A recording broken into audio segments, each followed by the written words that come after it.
ID, the Future, a podcast about evolution and intelligent design.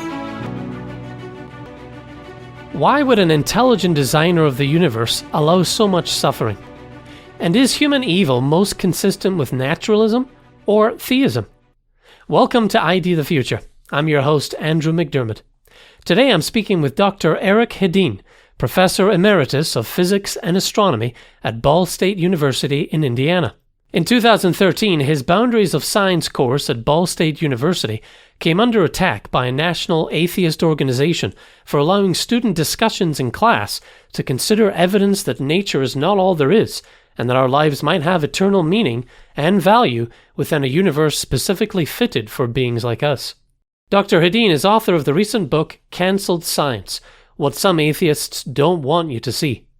He speaks regularly at universities around the country and writes on the evidence for intelligent design at evolutionnews.org.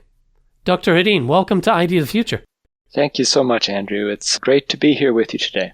You've written a couple of articles at evolutionnews.org recently that are very insightful, I thought, and timely in light of current events going on in the world right now. And though this topic is evergreen, because there are many examples of human evil throughout all of recorded history, we're all wrestling right now with the effects of the worst attack on the people of Israel since the Holocaust. Your first article is titled, Thoughts of Evil in a Designed World. And the follow-up to that is, Nature reflects an intelligent design, but also a moral one. In this episode, we'll unpack your first article about the two causes of suffering and what that suffering means in a design world versus a world that occurred through natural mechanisms. And in a second episode, we'll discuss your argument that nature reflects not only intelligent design, but also moral design. Now, you start out your post on suffering by saying this: not least at a time like this in the world, perhaps the most widely voiced objection against intelligent design is, why would a designer or God allow so much suffering? You go on to say that causes of suffering appear to stem from two different sources, natural evil and human evil. Can you define natural evil for us? Well, it's a good place to start, perhaps a little less personal than some of the other causes or forms of evil. But for example, we describe natural disasters, such as what happens when a hurricane makes landfall in a populated area, or a tornado goes through a mobile home park, or even a landslide or a wildfire, something like that. And people, their property get hurt. And so at that kind of intersection between what nature is doing and how it affects humans, we interpret what nature is doing as evil. Now, if it was just something that happened in a place on planet Earth and it didn't affect anybody, we would probably just not really consider it as evil. So people have said that the laws of nature, the forces of nature, are impersonal, and in a way I agree with that. But I think the question comes up in the context of, why would God allow evil? We would ascribe the origin of natural forces to God. So when they potentially cause harm to people, we ultimately perhaps trace it back to God and maybe want to lay the blame at his doorstep. Okay. So as humans, we tend to blame something, and it's good to know what we're blaming and why, basically, is what you're saying. Well, yes, I think that there's a tendency within us, especially in times of pain, to try to look for a cause, a reason, who's responsible. And, looking at natural disasters, though, I did just a little bit of research on this when I was writing the article. It turns out that actually the percentage of all human deaths that are attributable to natural disasters has been decreasing over the last century quite significantly. In the last 10 years, maybe only 0.1% of human deaths are due to natural disasters. And the article I was reading made the point clear that this is not due to fewer or less intense natural disasters over the last century, but simply that society as a whole in different countries is getting better at protecting people, getting better at providing assistance and follow-up and so on to help mitigate the negative effects of those disasters. Right, yeah. And you also observe that the populations most affected by natural disasters are not evenly distributed. There's a disparity there. What would the disparity show? What would that suggest or hint at? So the disparity in the, demographic of the population that is most affected, it shows up that those who are economically challenged, poor populations, tend to suffer more loss. And this can come about from various factors. If say the building structures that are inhabited by poor people, or perhaps in nations where there is not as much economic development, if the building structures are not as robust or able to tolerate, say, earthquakes, then there may be a greater loss of human life when an earthquake hits that area, as compared to, say, a more modern, economically prosperous country where there's the resources available to build structures with earthquake protection built in, or maybe even to choose a location that is not so prone to effects of natural disasters. And so in some degree, already we're beginning to see that the suffering caused by what we could call natural forces has something to do with our choices as well. If we're willing to spend the money to do things right, or to take precautions to protect ourselves with better building materials, better building designs, or even where we build things, then there will be perhaps fewer deaths as a result. Now, your educational background is physics and astronomy. Let's pretend we have the ability to adjust the laws of nature and tweak specifically, say, the law of gravity, just a little bit, just so that less people fall on the ground and scrape their knees, or worse, maybe it will stop landslides. What's the problem with this? Could we get away with that? Well, probably not.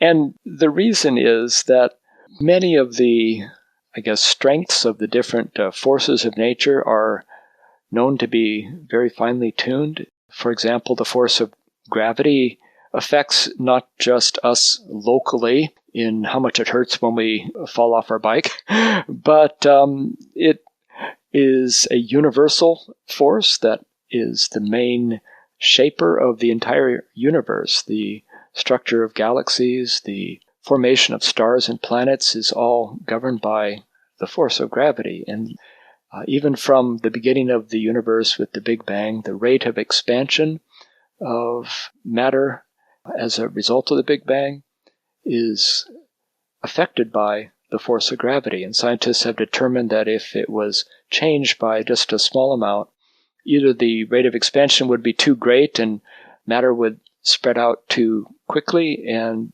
then this would happen if gravity was not as strong as it is now. The expansion rate would kind of be greater, matter would spread out too much, and stars would not be able to clump together by gravity. We wouldn't even have planets and stars. And if gravity was greater, then the expansion rate would be slower and gravitational attraction would be more effective, and basically you would end up with a mess of black holes. That's not conducive to life either. So many other of the laws of nature also are finely tuned, and just trying to change them to suit our needs, or to imagine that we're going to fix a problem locally, tends to have consequences that can be universal and are almost always disadvantageous to life. Right. So not advisable that we take matters into our own hands there. Well, what about sickness? That's also considered a natural evil. Are bodily afflictions more reasonably reconciled with the notion of a purely naturalistic universe, or one from an intelligent designer? Well, this is, again, a deep question. I don't know that we can settle it entirely. But, sickness, when it hits home, or when it happens to us, feels more personal even. It's afflicting us, even though, there might be somebody in our same family who's not suffering. And so it can seem in a way unfair. Again, if you think about complaining, say, that if there's a God, he wouldn't allow sickness and so on, and so there must not be a God because there's sickness, that argument really doesn't hold water.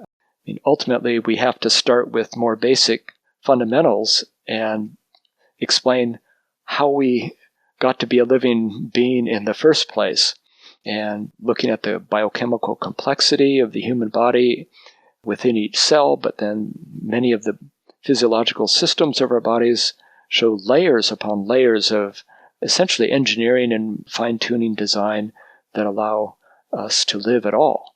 And so I think that we need to take a step back and be impressed that we're alive at all.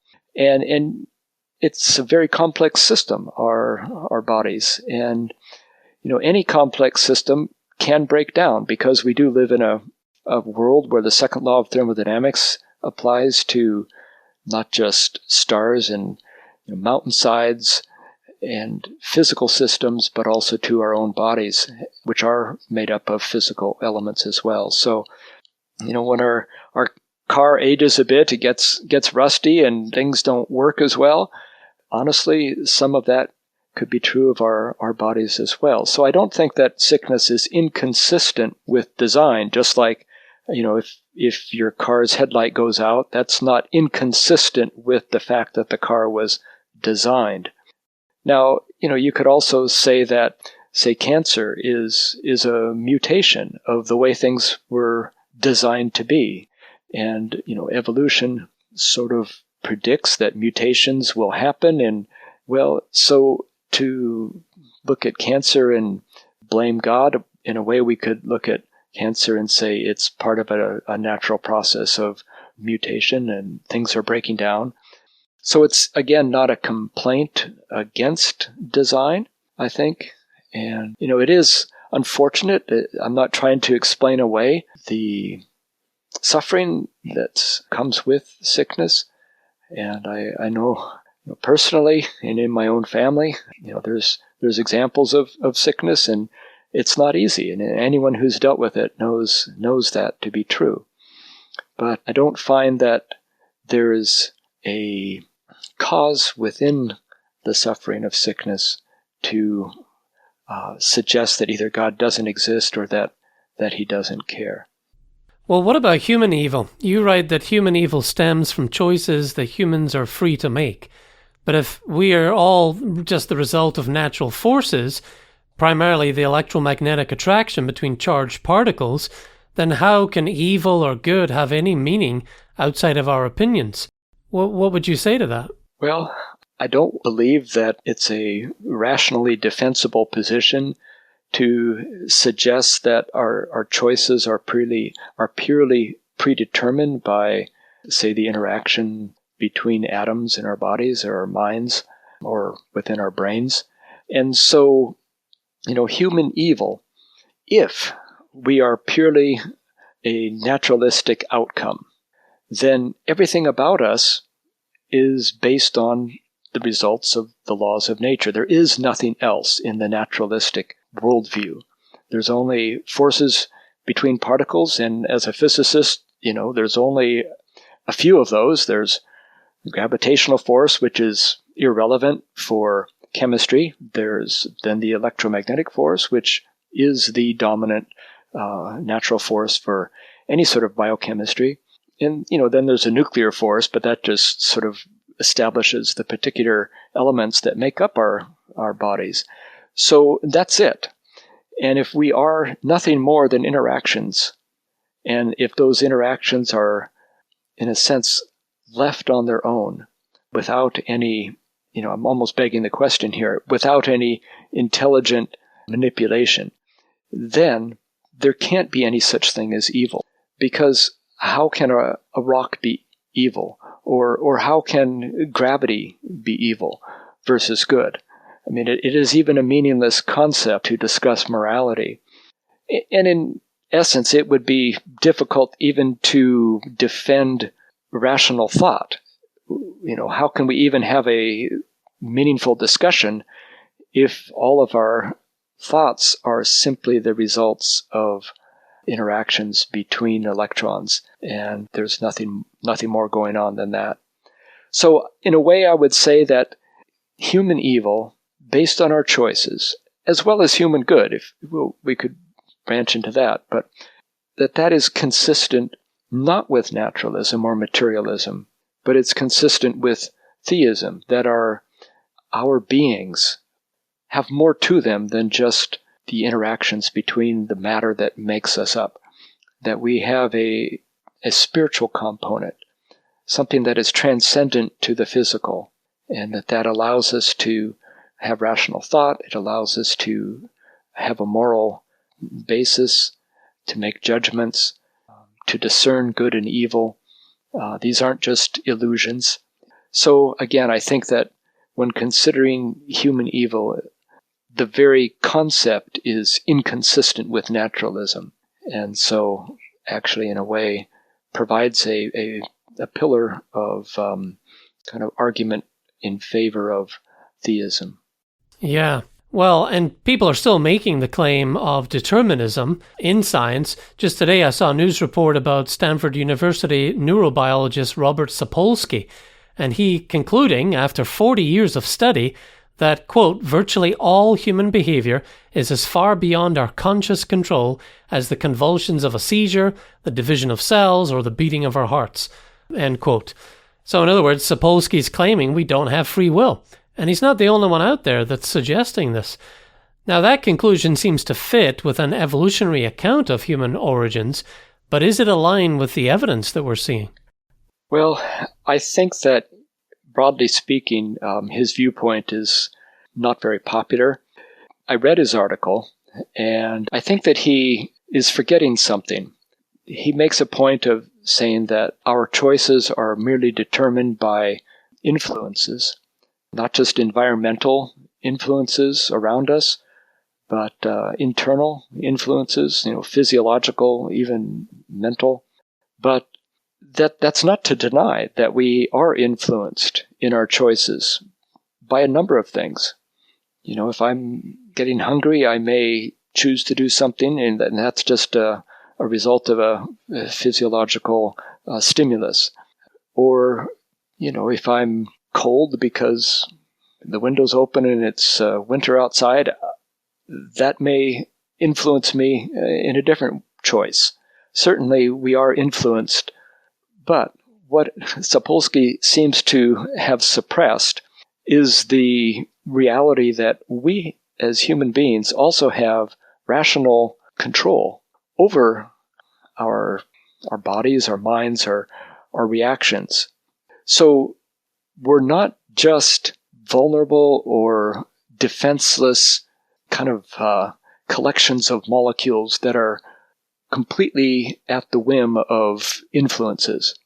We have rational control that we can actually will to do something which is contrary to every influence that is affecting us at the moment. For example, I have on occasion suffered from severe migraines, and this has happened when I'm supposed to be doing something else, like going to class to give a lecture on astronomy. And every physical stimulus in my being is telling me to lie down, to close my eyes, to not move, and yet rationally I know I am responsible to teach this class. I don't have a backup. I need to be there. And so I force myself against every input physiologically that's pounding on my senses, and I get myself into the classroom and hold on to the desk and manage to give a lecture. Okay, so that's a rational override. We have that. And, there's many other examples you could think of where the physical input is pushing us one way, but we override that with our rational thoughts.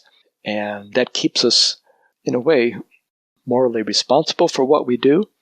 For example, if terrorists decide that they're going to go in and attack another country, you could say, well, that's based on a lot of environmental and, kind of background influences upon them. There may be that, but they also have the rational ability to override those influences if they so chose to do. Because we can determine what we do, or we can decide not to do, we still have moral responsibility. And I think that that's kind of the bedrock of our justice system. It actually is a important consideration, because if we are adopting the position that we are not morally responsible, then that also implies that we are not rational, and it therefore implies that we're not human, and so we therefore cease to have any rights. And that's would be a very unfortunate world to kind of tip into if this viewpoint that we have no free choice is accepted. And I think that it would not only be wrong to accept it, it would be against evidence. Yeah, well, those are some good points. Now, sometimes when we see evil acts being committed, we'll say, oh, look at those animals, and describe people as animals. But in your article, you write, nowhere in the animal world do we see evil that comes anywhere close to comparing with the unfortunate depths of evil displayed by humanity throughout our recorded history. So is that difference between human evil and animal behavior surprising? Well, I think it depends upon which worldview one is approaching the question with. If we, for example, consider first a naturalistic evolutionary worldview, where humans are just kind of a little bit of a evolutionary step away from animals, and in fact that means that we're still animals, but we're just somehow more successful in the evolutionary paradigm, then we wouldn't expect a categorical difference between our behavior and animal behavior. If you think about the animal world, sure, one animal might kill another animal. There's usually reasons for that, fighting over food or a mate or territory, but you just don't see anything like a war going on in the animal world where one group of animals decides to expand their kingdom and destroy all the other animals or subjugate them in some way. And, even on a simpler level, I remember some years ago, we lived in a neighborhood where there were some feral cats. And there was a mother cat that had, I think, 3 kittens or more, but 3 of them grew up and hung around our house. And we eventually began to give them some food outside the back door. And the mother cat was the dominant one. She was a survivor. She was, a feral cat. And so she would push her offspring out of the way from the food bowl and eat the food herself first. And, we could think, oh, that was mean. But, it was a survival technique. But what I noted was that she did not try to, hoard all the food. We had several bowls out, and she didn't try to somehow make sure that nobody got any food. Yet this sort of thing happens within human society when it goes wrong. There are times when some people will say, I'm going to have all the food and no one else is going to have any, or else they're only going to get it if they pay me some exorbitant price, some sort of an extortion setup.